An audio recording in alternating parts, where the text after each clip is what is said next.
آج کی جو آنے والی شب ہے اس کی بنیادی طور پر کیا اہمیت ہے، اس کی قرآن و حدیث کے حوالے سے آپ ہمارے ناظرین کو بتائیں۔ اب تک اللہ نے اس رات کو عظمت والی رات بنایا۔ ماشاءاللہ آپ طویل العمر ہیں، اللہ تبارک و تعالیٰ اور آپ کو مزید لمبی عمر عطا فرمائے۔ اس رات کے اندر عبادات کی جائیں، اس حوالے سے مختصر آپ جو ہے وہ ضرور روشنی۔ لیکن اگر اسی کو آپ لرؤیت الناس کر دیں، وہ مقصد اس کے اندر نہیں پایا جاتا اور وہ فیض آپ کو اس سے نہیں مل قدر ہے،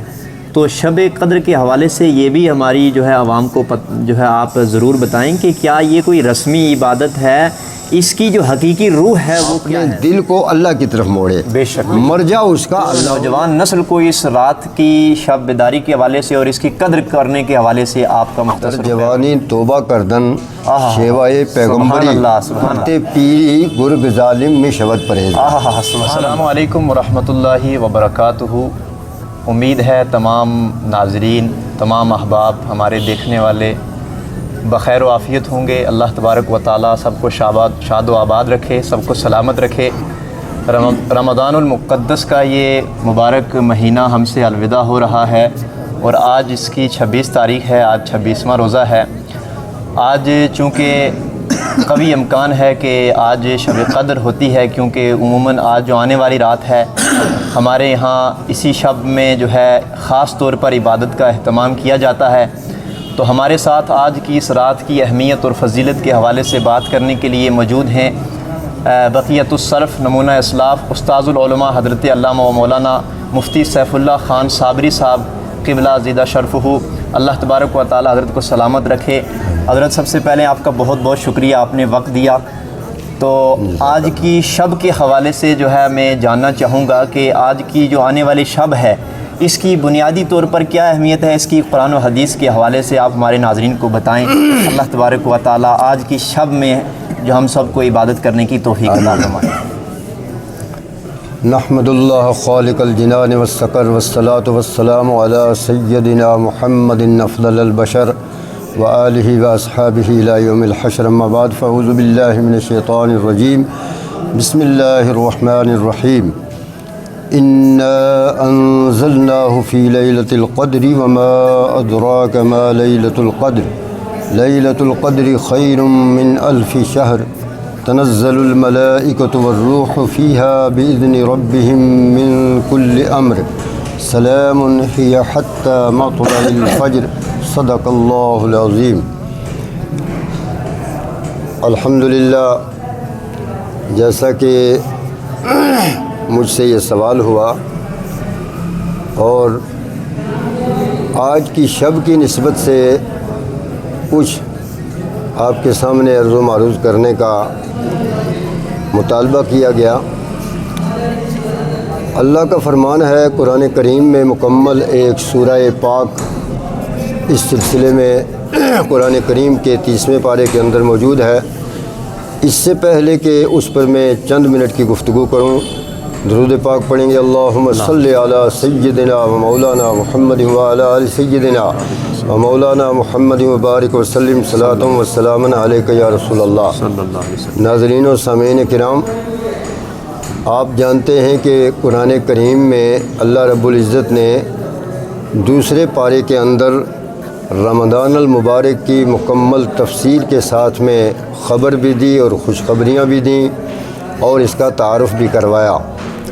جیسا کہ ارشاد باری تعالی ہے، شہر رمضان الذی انزل فیہ القرآن ھدی للناس وبینات من الھدی والفرقان، کہ یہ رمضان کا مبارک مہینہ ہے کہ جس میں اللہ نے قرآن کو اتارا، انزل نازل کیا گیا،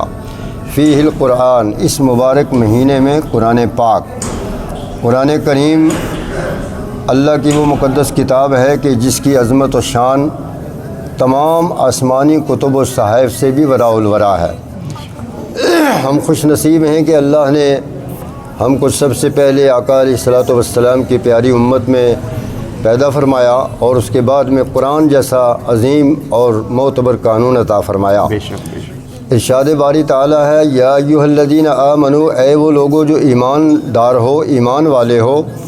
کتب علیکم الصیام، تم پر روزوں کو فرض کیا گیا، کما جس طریقے سے کتب علی الذین من قبلکم، جیسے پہلی امتوں پر روزوں کو فرض کیا گیا تھا۔ بے شک لعلکم تتقون، اور قرآن نے کہا کہ مقصد ان روزوں کو تمہارے اوپر فرض کرنے کا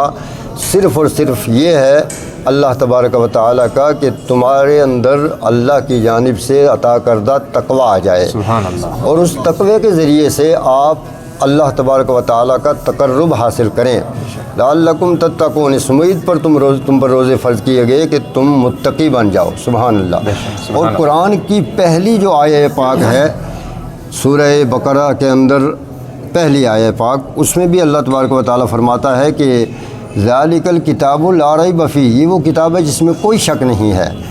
ھدی للمتقین، یہ کتاب ہدایت کا باعث ہے پرہیزگار لوگوں کے لیے، متقیوں کے لیے۔ اب ان کو آگے گن کے بتایا کہ متقی ہے کون ہے، الذین یؤمنون بالغیب ویقیمون الصلاۃ ومما رزقناہم ینفقون، تین چیزیں یہ ہیں۔ اور چوتھی چیز یہ ہے کہ والذین یؤمنون بما انزل الیک، اے نبی صلی اللہ علیہ وسلم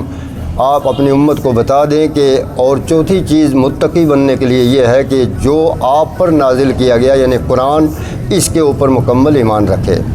وما انزل من قبلک، اور آپ سے پہلوں پر جو انبیاء کرام پر جو کتب و صحائف نازل کیے گئے ان پر بھی ایمان رکھے۔ اور چھٹی بات متقی کے لیے یہ ہے کہ وبالآخرۃ ہم یوقنون، آخرت پر وہ ایمان بھی رکھتا ہو۔ اسی طریقے سے اے ایمان والو تم پر روزوں کو فرض کیا گیا جیسے کہ پہلوں پر فرض کیا گیا تھا، مکمل تفصیل ہے، اور اسی میں آگے یہ آیہ پاک بھی ہے کہ شہر رمضان الذی انزل فیہ القرآن۔ اس سلسلے میں آقا علیہ الصلوۃ والسلام نے 3 عشروں پر اس ماہ مقدس کو تقسیم فرمایا۔ نمبر 1 پر عشرہ ہے اولہ رحمۃ و اوسطہ مغفرۃ و آخرہ عتق من النار و عتق من النیران جیسے الفاظ بھی ہیں۔ تو ارشاد فرمایا کہ اس کا پہلا عشرہ 1 سے 10 تک رحمت کا ہے، دوسرا 11 سے 20 تک مغفرت کا ہے، بخشش و نجات کا ہے، اور تیسرا 21 سے لے کر کے 30 یا 29 تک یہ جہنم سے آزادی کا عشرہ ہے۔ آج اس وقت جو ہم الحمدللہ گزر رہے ہیں جہنم سے آزادی کے عشرے کے مبارک لمحات سے گزر رہے ہیں، اور یہ عشرہ ہم سے بڑا تیزی سے گزر رہا ہے۔ اسی میں ایک ایسی مقدس رات ہے 21 سے لے کر کے 29 تک کہ جس رات کے بارے میں اللہ رب العزت ارشاد فرماتا ہے انا، بے شک ہم نے انزلناہ، اس کو نازل کیا، یعنی قرآن کریم کو نازل کیا کس وقت میں اور کس زمانے میں، فی لیلۃ القدر، لیلہ قدر میں، قدر و منزلت اور شرف والی رات کے اندر، جس کو اللہ تعالیٰ نے 1-2 راتوں پر، 100-200 راتوں پر نہیں، اور کم سے کم 150 یا 400-500 راتوں پر نہیں، بلکہ فرمایا کہ اس رات کو ہم نے 1000 مہینوں سے بھی افضل کر دیا ہے، اس کے کئی سال بنتے ہیں۔ تو اللہ تعالیٰ ارشاد فرماتا ہے کہ ہم نے اس قرآن کو نازل کیا اس مقدس رات کے اندر۔ وما ادراک ما لیلۃ القدر، ہے دنیا والو تم کیا جانو یہ لیلۃ القدر ہے کیا؟ سبحان اللہ۔ تنزل الملائکۃ والروح فیہا، یہی کیا شرف کی بات کم ہے کہ اللہ اس رات میں ایمان والوں کے بیچ میں اللہ اپنی رحمت کے فرشتوں کو نازل فرماتا ہے، اور وہ رحمت کے فرشتے بھی، غور کی بات یہ ہے کہ بغیر کسی اپنے قائد اور کمانڈر کے نہیں ہوتے ہیں، بلکہ اللہ فرماتا ہے تنزل الملائکۃ والروح، اس میں روح الامین شدید القوا ذو القوہ حضرت جبریل امین علیہ الصلوۃ والسلام بھی تشریف لاتے ہیں، ان کی صدارت میں، ان کی معیت میں رحمت کے فرشتے اس مہینے میں، اس رات میں نازل ہوتے ہیں۔ اور پھر ارشاد فرمایا کہ والروح فیہا بإذن ربہم، اور وہ خود ہی اٹھ کر یوں نہیں چلے آتے بلکہ اللہ کی رحمت یہ ہے، اللہ فرماتا ہے کہ اپنے رب کی طرف سے ان فرشتوں کو حکم ہوتا ہے کہ تم رحمت بن کر کے ایمان والوں کے پاس جاؤ، تو اللہ تبارک و تعالی رحمت کے فرشتے مومنین کے بیچ میں اس رات کے اندر نازل فرماتا ہے۔ بِإِذْنِ رَبِّهِمْ، اپنے رب کے حکم سے نازل ہوتے ہیں۔ بِإِذْنِ رَبِّهِمْ مِنْ كُلِّ امر، اب وہ کسی ایک چیز کے لیے رحمت بن کر نہیں آتے بلکہ ایمان والوں کے جتنے امور ہیں ان کے لیے، چاہے وہ موت و حیات سے متعلق ہوں، زیست و موت سے متعلق ہوں، دنیا اور آخرت سے متعلق ہوں، ہر چیز جو بھی امر ہے انسان کا مسلمان کے لیے، اللہ تبارک و تعالی اس ہر امر کے لیے اس کو باعث رحمت بنا کر کے فرشتوں کو اتارتا ہے۔ تو اللہ تعالیٰ کا یہ واضح ارشاد ہے کہ سلام ہی حتی مطلع الفجر، اور یہی نہیں کہ آپ نے جتنی دیر نفل پڑھے وہ آپ کے لیے رحمت ہے، اس کے بعد میں نہیں ہے۔ جتنی دیر آپ بیٹھ گئے وہ آپ کے لیے رحمت نہیں ہے۔ جتنی دیر آپ سحری کھانے میں لگ گئے وہ آپ کے لیے رحمت نہیں ہے، بلکہ فرمایا کہ ہیا حتی مطلع الفجر، جب تک فجر طلوع صبح صادق نہ ہو جائے تب تک اللہ نے اس رات کو عظمت والی رات بنایا۔ سبحان اللہ۔ اور فرمایا کہ یہ خیر من الف شہر بھی ہے، 1000 مہینوں سے بہتر ہے۔ بغیر ریاکاری کے، بغیر دکھاوٹ کے اگر 1000 مہینہ کوئی آدمی ایمان والا اللہ کی عبادت کرتا رہے تو دوسری طرف ایک شب قدر کے اندر شب بیداری کر لے تو سبحان اللہ، اس کا مقابلہ وہ 1000 راتیں نہیں کر سکتی۔ من الف شہر، اللہ نے 1000 مہینوں سے بہتر کیا ہے۔ سبحان اللہ۔ تو یہ بڑی عظمت والی رات ہے۔ اس رات کا پیغام دوستو کیا ہے؟ اس رات کا پیغام یہ ہے کہ پوری دنیا کے سامنے انسانیت کو عام کیا جائے، ایمانیات کو عام کیا جائے، اور امانت اور اس کے علاوہ جو بھی اللہ نے احکام قرآن کریم میں ہمارے لیے نازل فرمائے ہیں ان پر عمل پیرا ہونے کے لیے خود بھی تیار ہوا جائے اور دوسروں کو بھی اس کے اوپر عمل پیرا کیا جائے، کیونکہ اللہ تعالیٰ فرماتا ہے کہ تم بہتری اس بنیاد پر ہوئے امت محمد صلی اللہ علیہ وسلم کہ کنتم خیر امت اخرجت للناس تأمرون بالمعروف وتنہون عن المنکر، تم اسی بنیاد پر خیر امت ہو کہ تم جب بھی اپنے مقامات سے باہر نکلتے ہو نیکی کا حکم دیتے ہو لوگوں کو اور برائیوں سے روکتے ہو۔ اس رات میں عبادت کا کیا ٹھکانہ ہے، کتنا بڑا ثواب ہوتا ہے، بندہ اللہ کی رحمت میں معمور رہتا ہے۔ تو ہمیں اور آپ کو بھی چاہیے کہ اس مقدس رات کے اندر ہم اپنے تمام چیزوں کو، نفرتوں کو، تمام اختلافات کو، انتشارات کو، ساری بغض و کینہ کو بھول کر کے ہم صرف مابین مسلمین ایک بہتر نظام قائم کرنے کا ارادہ کریں اور بہترین محبت قائم کرنے کے لیے ایک دوسرے کے ساتھ میں مل کر کے زندگی بسر کرنے کا ارادہ بھی کریں اور نیت بھی کریں۔ اللہ تبارک و تعالی نے ہم سب کو بخشش کے لیے، کیونکہ رحمت خدا بہانہ میں جوید بہا نمی جوید، اللہ کی رحمت بہانہ تلاش کرتی ہے، کس ذرا سی نیکی کے اوپر بظاہر ذرا سی ہو اللہ تعالیٰ بندے کی معافی فرما دے۔ اور یہ دعا کرنا بہت ضروری ہے، اللہم ربنا انک عفو کریم تحب العفو فاعف عنا، اور پھر یہ دعا بھی کرنا بہت ہی مناسب ہے، اللہم انا نسألک العفو والعافیۃ والمعافاۃ الدائمۃ فی الدین والدنیا والآخرہ۔ میں بارگاہ رب العزت میں دعا کرتا ہوں اللہ تبارک و تعالیٰ اس جہنم سے آزادی کے عشرے میں اتنی بڑی فضیلت والی رات کی عظمتوں سعادتوں سے ہم سب کو مالا مال فرمائے، اور پوری امت محمد رسول اللہ صلی اللہ علیہ وسلم کے لیے یہ پیغام بھی ہے کہ اس رات کو زندہ رکھیں۔ اگرچہ ایک شاعر یہ بھی کہتا ہے، فارسی کا شاعر، کہ اگر تم اللہ کی راتوں کی اور ان لمحات کی قدر کر لو تو ہر شب شب قدر است گر قدر دانے۔ مطلب یہ ہے کہ اگر آپ اللہ کی راتوں کی قدر کرتے ہیں تو آپ کے لیے ہر شب شب قدر بن جاتی ہے۔ اللہ تبارک و تعالی ہم سب کو حسن عمل کی توفیق دے، اس ماہ مبارک کو زندگیوں میں بار بار ہمیں عطا فرمائے، اور اس کے خاص کر وہ جہنم سے آزادی کے عشرے کے صدقے میں ہم سب کی نجات اور بخشش فرمائے اور ہمیں جہنم سے آزاد فرمائے۔ ہمارے مرحومین کو اللہ تبارک و تعالی نجات کا پروانہ عطا فرمائے، اور اس رات کو زندہ رکھنے یعنی اس میں عبادت کرنے کی، ذکر و اذکار کی توفیق عطا فرمائے۔ وآخر دعوانا ان الحمد للہ رب العالمین۔ ماشاء اللہ، سبحان اللہ، آپ بہت اچھے انداز میں، بڑے مدلل اور مفصل انداز میں، یعنی قرآن و حدیث کی روشنی میں آج کی اس شب کے حوالے سے حضرت علامہ و مولانا مفتی سیف اللہ خان صابری صاحب قبلہ، جو ہماری جماعت کے بزرگ عالم دین ہیں اور جن کی گراں قدر جو خدمات ہیں، خاص طور پر جامعہ انوار العلوم پنچ کہ جس کی تعلیم اور جس کی نشو و نما آپ سوشل میڈیا پہ دیکھتے ہوں گے، اور وہ ادارہ اس وقت کس قدر جو ہے وہ پھل پھول رہا ہے،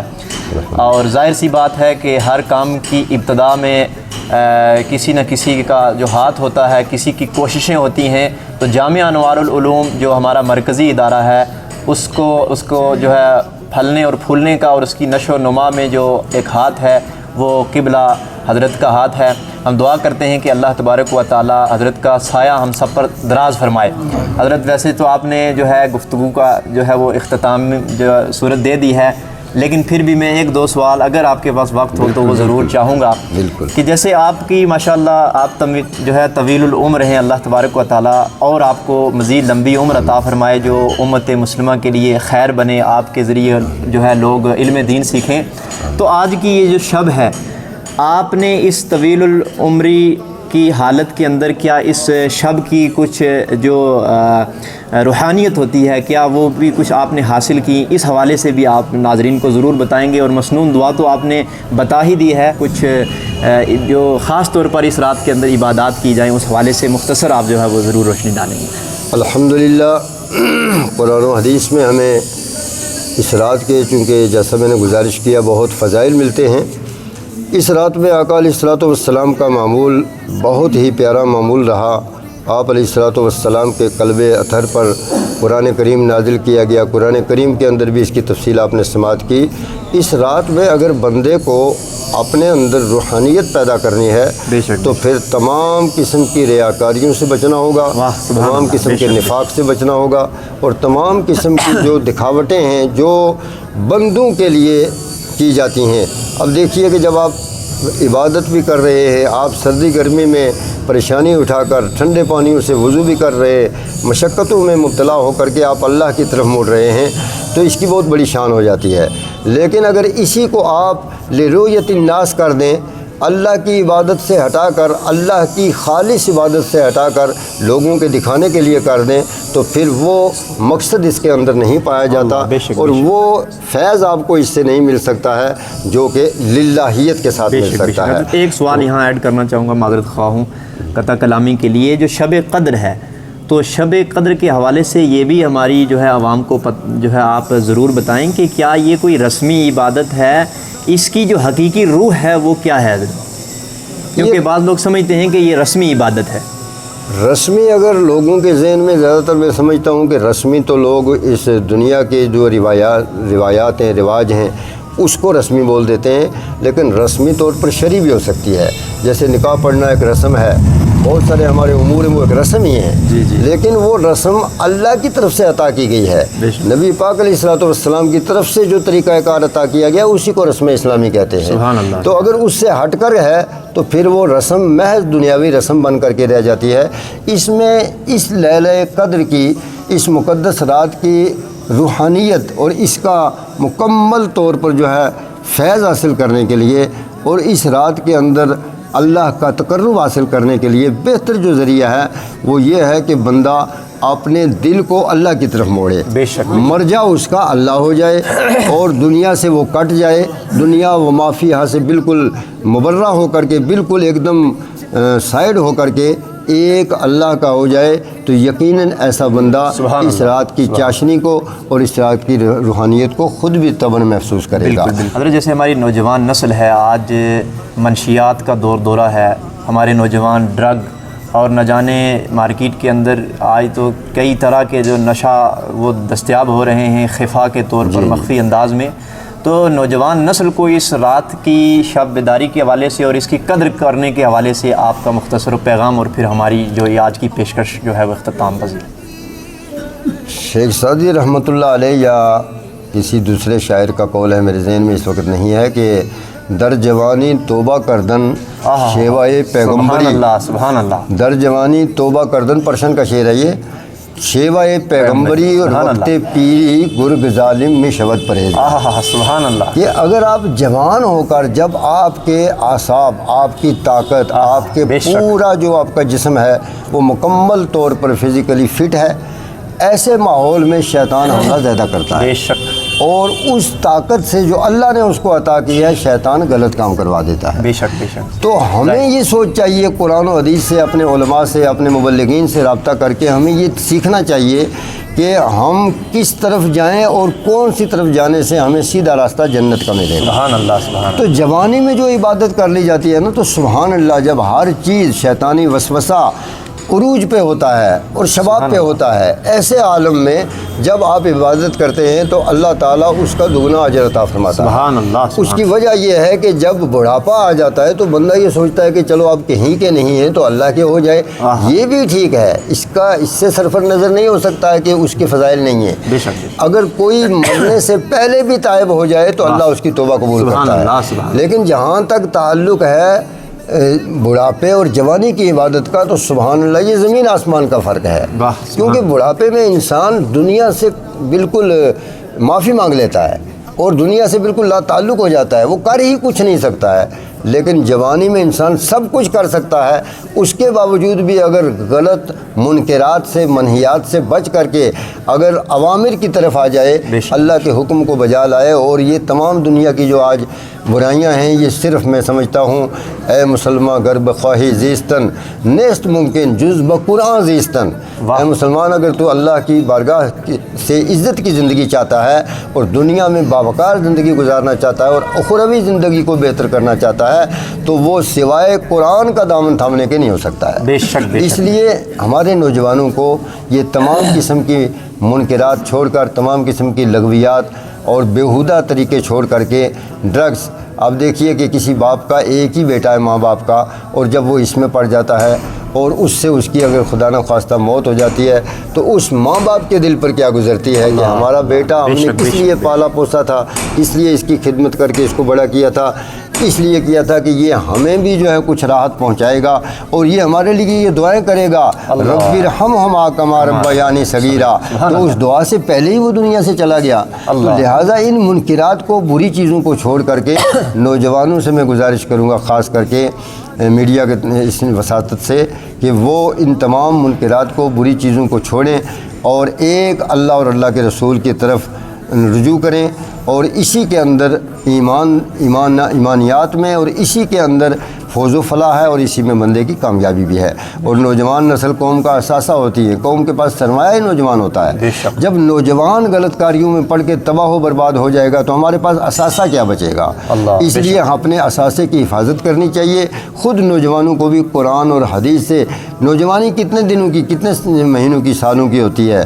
یعنی آپ یہ دیکھیے کہ 15 سال سے لے کر کے 40 سال تک آپ نوجوان ہیں، 25 سال، اس کے علاوہ تو شروع میں بچپن ہے اور آخر میں بڑھاپا ہے، دونوں محتاجی کے زمانے ہیں۔ اگر اپنے پیروں پر کھڑے ہو کر اللہ سے رجوع کرنے کا اور سٹینڈ رکھ کر کے مستقل مزاجی سے اگر اللہ تبارک و تعالیٰ کی عبادت کی جائے تو سبحان اللہ، اس کی شان ہی کچھ اور ہے۔ تو اللہ تبارک و تعالیٰ ہمارے اندر سے ان تمام خرافات کو دور فرمائے، قوم مسلم کی اللہ تبارک و تعالیٰ اصلاح فرمائے۔ جو میں نے کہا آپ نے سنا، اور حضرت نے ابرار صاحب نے، مولانا ابرار صاحب نے جو سوال کیے، میں نے جو حتی المقدور حتی الوسع اس کا جواب دیا۔ اگر یہ اللہ تبارک و تعالیٰ قبول فرما لے، اور یقیناً اللہ قبول فرمائے گا، میں دعا کرتا ہوں کہ اللہ تعالیٰ ان کلمات کو قبول کرے اور مولانا صاحب پر اور تمام ان سامعین پر بھی اور پوری امت مسلمہ پر اللہ تبارک و تعالیٰ اپنا فضل و کرم کرے، اور اس عشرۂ اخیر عتقم من النار کے تمام فیوز و برکات سے ہمیں مستفیض فرمائے۔ وآخر دعوانا ان الحمد للہ رب العالمین۔